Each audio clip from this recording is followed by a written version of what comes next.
May 2024, two massive tankers of diesel arrived off the coast of Mossel Bay.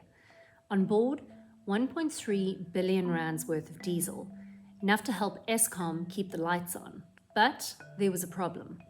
PetroSA's storage tanks were full, and the clock was ticking.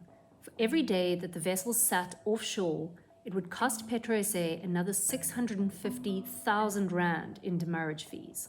So PetroSA made a desperate deal. It agreed to sell one of the cargoes, worth 933 million rand, to a little-known company called Nako Energy. No proper contract, no guarantees, just a desperate hope that the state would be paid.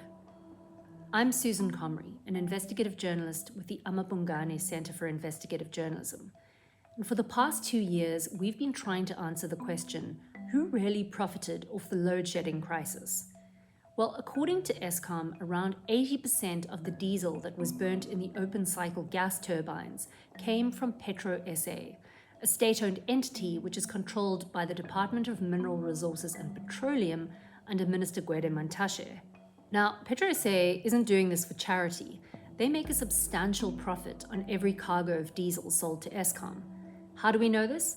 Well, there's an internal memo that we got from March this year, which shows PetroSA discussing how it would barely break even if it sold a cargo of diesel to the oil industry, but would make up to 50 million rand in profit if it sold that exact same cargo to Eskom.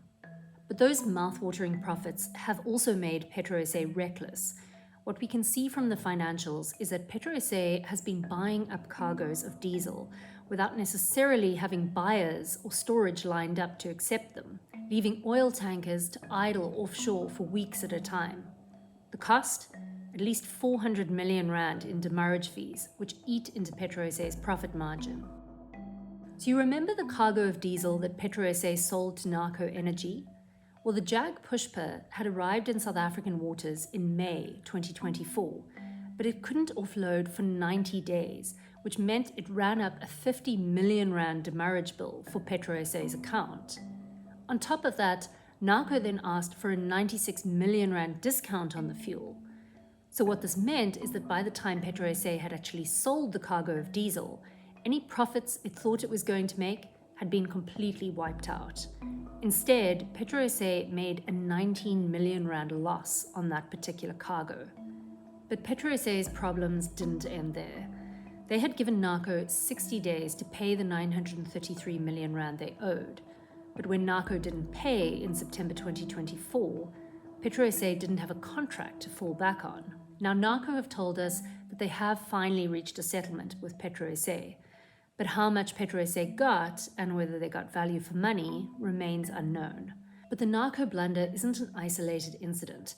It's just one example which highlights the problem with PetroSA insisting that it be allowed to conduct its chaotic diesel trading business behind closed doors. Now, if you want to expose the business of PetroSA, you're basically killing it.